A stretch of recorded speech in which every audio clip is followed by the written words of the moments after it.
José Cárdenas.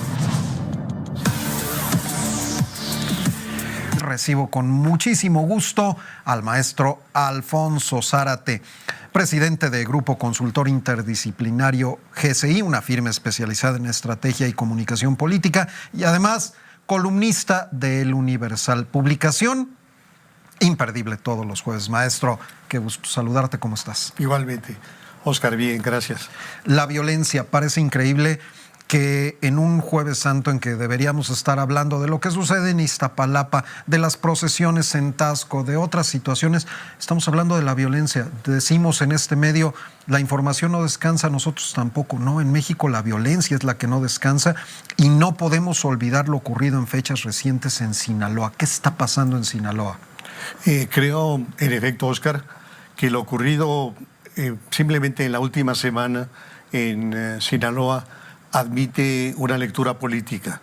En resumen, ¿qué es lo que pasa? Por un lado, que el viernes, en una operación simultánea, se plagia a 11 familias en Culiacán. En el momento en que se da a conocer este plagio, empiezan las especulaciones o las hipótesis de cuál sería la razón detrás de estos secuestros. Y lo que parece prevalecer es que hay una lucha, que hay una guerra entre cárteles, o en segundo lugar, que existe una lucha dentro del propio cártel de Sinaloa, o también llamado cártel del Pacífico, supuestamente entre el Mayo Zambada y los Chapitos. Sin embargo, lo que vamos a encontrar este martes es que se despliegan una docena, cuando menos, de mantas en diferentes puntos de Culiacán, principalmente en los puentes, en donde hay un mensaje suscrito en iniciales por Iván Archibaldo Guzmán, en el cual le dice a la sociedad, en primer lugar, que no hay tal guerra. Es decir, que ese tema no tiene que ver con una guerra, sino tiene que ver con un mensaje clarísimo, intimidatorio, a quienes están entrando a los domicilios, los ladrones de casas, habitaciones, que están rompiendo con un código de su propia organización. Entonces, lo que dice Iván Archibaldo es: nosotros no vamos a permitir secuestros, extorsiones, cobro de piso. Y quienes lo hagan tienen una muestra de lo que puede ocurrir, para que sepan lo que sienten quienes están siendo agredidos y invadidos en sus propias casas. Y aquí habría que decir varias cosas. Una primera es que quienes han sufrido estos robos en casa-habitación no van a presentar una denuncia al Ministerio Público, sino que lo que hacen es presentan una denuncia ante los jefes del narcotráfico en Culiacán. En segundo lugar, que nos muestra de una manera muy eficaz cómo operan los servicios de inteligencia de los Chapitos y cómo opera en la manera de secuestrar simultáneamente a estas 11 familias. Es decir, que el servicio de inteligencia de los Chapitos le permite conocer con precisión quiénes son los que están entrando a robar a los domicilios y dónde viven. Y en tercer lugar, lo que nos dice claramente es quién manda en Sinaloa, desde luego quién manda en Culiacán. Así que estamos de alguna manera teniendo información que nos permite explicar por qué de las bases sociales del cártel dentro de Culiacán y del estado de Sinaloa. Tú recordarás seguramente que unos días después de la última detención del Chapo en Mazatlán, se dieron manifestaciones en las calles de Culiacán y de Guamúchil. Y la gente pedía la libertad del Chapo, e incluso había una manta que llevaba un pequeño en donde decía que lo querían de regreso porque les garantizaba la seguridad en su hábitat. Y aquí creo que me parece interesante señalar que uno de los elementos que generaron una transformación del modus operandi de los cárteles de la droga consistió en la conversión de los narcotraficantes en delincuentes de otra naturaleza. Y que quizá mucho se explique por aquella decisión de Osiel Cárdenas Guillén de reclutar a militares, miembros de los GAFES, para que fueran el brazo armado del cártel del Golfo.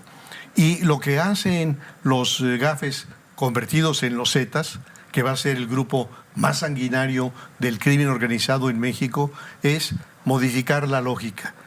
Ya no se trata meramente de cuidar las rutas por las cuales se hace el trasiego de la droga hacia Estados Unidos, su principal destino, sino se trata de establecer un control territorial.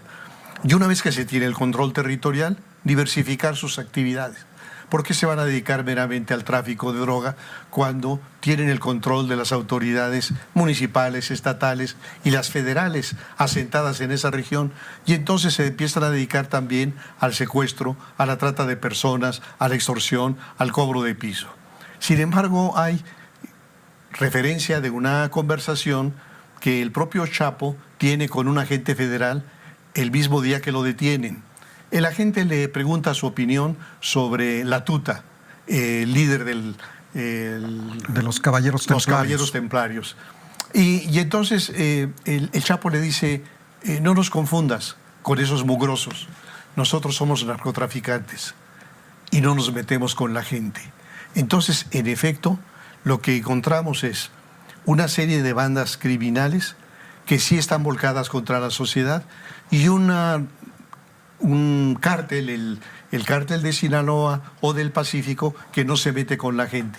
Y entonces lo que nos está diciendo Iván Archibaldo es la seguridad pública, la paz en Culiacán y en Sinaloa la hacemos nosotros y no vamos a permitir a nadie que la interrumpa porque en ese momento estaremos para aplicar la ley.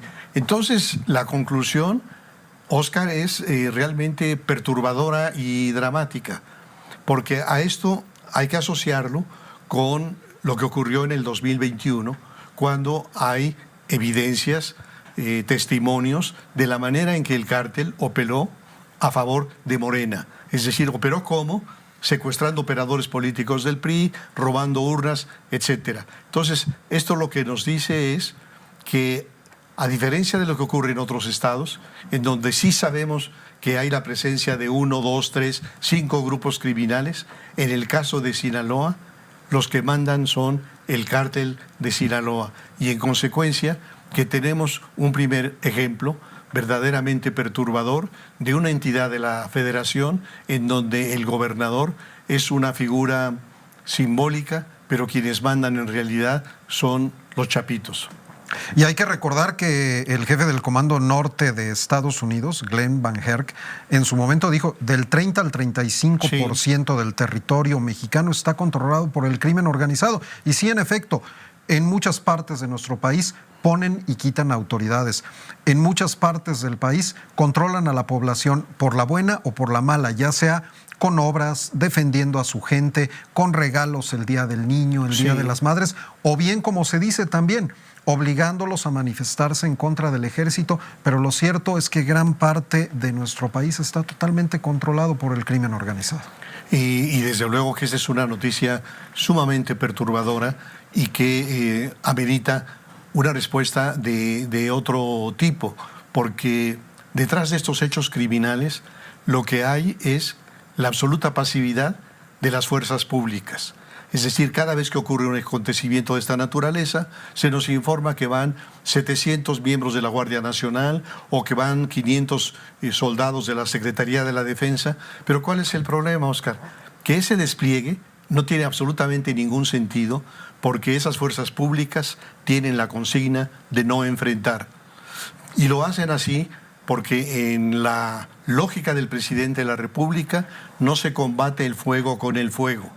Y esto lo que hace es renunciar por parte del Estado a lo que la Constitución, las leyes y la doctrina le asignan. Es decir, el Estado tiene el monopolio en el uso de la violencia legítima y en la medida en que el Estado mexicano, por las razones que sean, yo creo que hay mucho de una simiente religiosa el presidente parece evocar el sermón de la montaña, cuando si te dan una bofetada en una mejilla, pon la otra. Entonces, esa señal, lo que les ha dicho a los delincuentes es que se les garantiza la impunidad.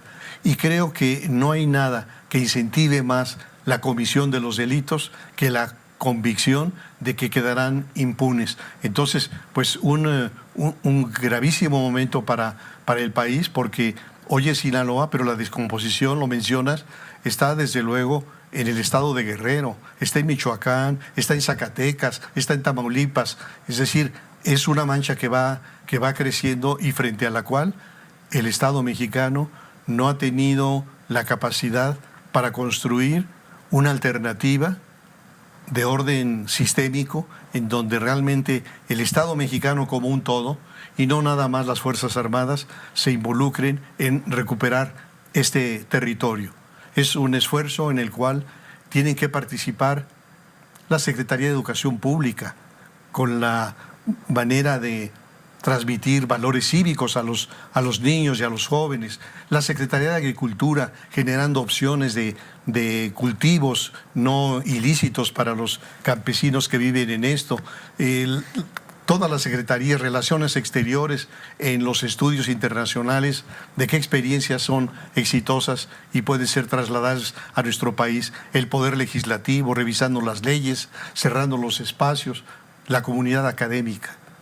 La Universidad Nacional, por ejemplo, tiene un instituto de investigaciones jurídicas, un instituto de investigaciones sociales, otro de económicas, otro de interdisciplinario. ¿Por qué no hacer concurrir a esta masa crítica de gente inteligente para lo mismo revisar lo que está ocurriendo y proponer alternativas? Este sexenio prácticamente se acabó y lo que nos queda es esperar que el próximo gobierno haga una revisión a fondo, que descarte esta estrategia frente al crimen que evidentemente no ha dado resultados. Maestro Alfonso, un gusto como siempre. Para mí también. Nos vemos por acá el próximo jueves. Quédese con nosotros, vamos a un corte comercial. Nosotros tenemos más información que compartir con usted. Continúa con José Cárdenas Informa.